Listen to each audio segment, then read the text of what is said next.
ایک غریب آدمی بدو رات کے وقت وہ کہیں بیچارہ صبح سے چلا تھا، مدینے پہنچتے اسے رات ہو گئی. اس نے ڈرتے ہوئے نا خیمہ باہر لگا لیا. جہاں رات ہوئی نا آدھی رات ہو گئی، 1-2 بجے سمجھ لے پہنچا مدینے، تو اس نے باہر نے خیمہ لگا لیا. بیوی اس کی امید سے تھی، بچے کی ولادت کا وقت قریب آ گیا، بیمار ہو گئی. اس نے خیمہ لگایا، بیوی اندر ہے. حضرت عمر فاروق گشت پہ تھے رات کو، ساتھ ایک غلام تھا. حضرت عمر فاروق رضی اللہ تعالیٰ عنہ کہنے لگے وہ آگ جل رہی ہے تھوڑی سی، پتہ کرو کون ہے.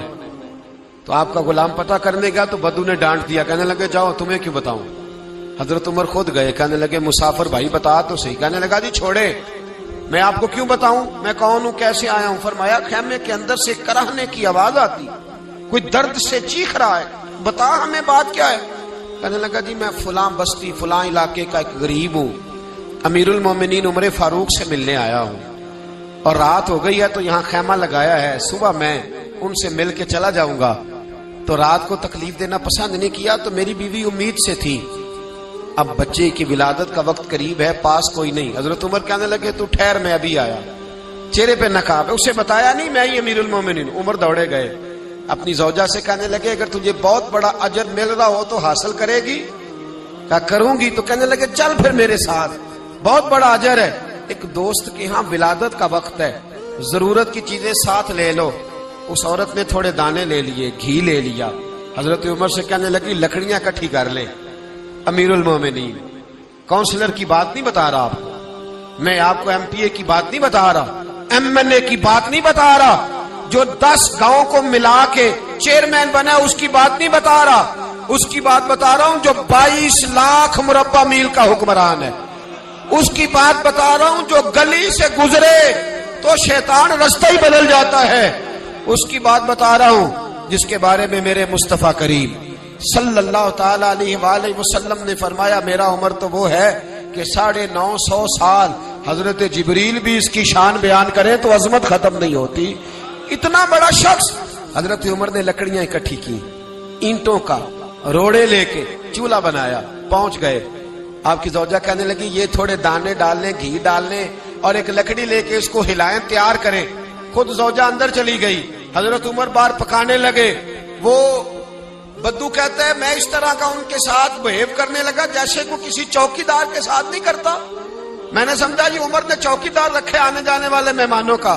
میں کبھی پانی کا پیالہ مانگتا، کبھی کوئی بات، عمر دوڑے جاتے، کبھی پانی لاتے. او مسلمانوں، او میرے رسول کے غلام عزیزو، حضرت عمر فاروق.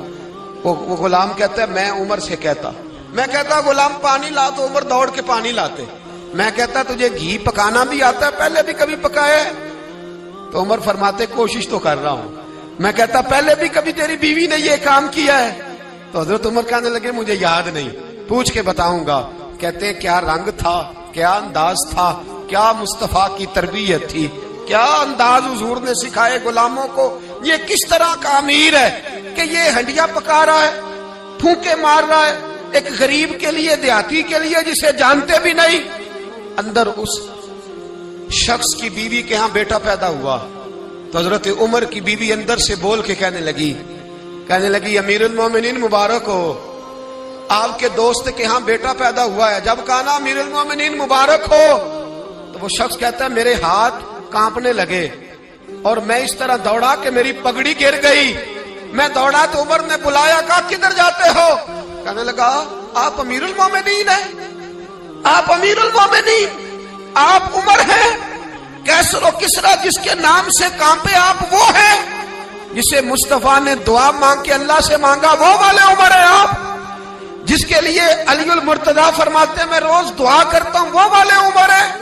جس کے بارے میں ابو بکر صدیق نے فرمایا تھا کہ میں اللہ سے کہوں گا مولا جو تیرے محبوب کی امت کے حق میں سب سے بہتر تھا میں اسے خلیفہ بنا کے، وہ والے عمر ہیں.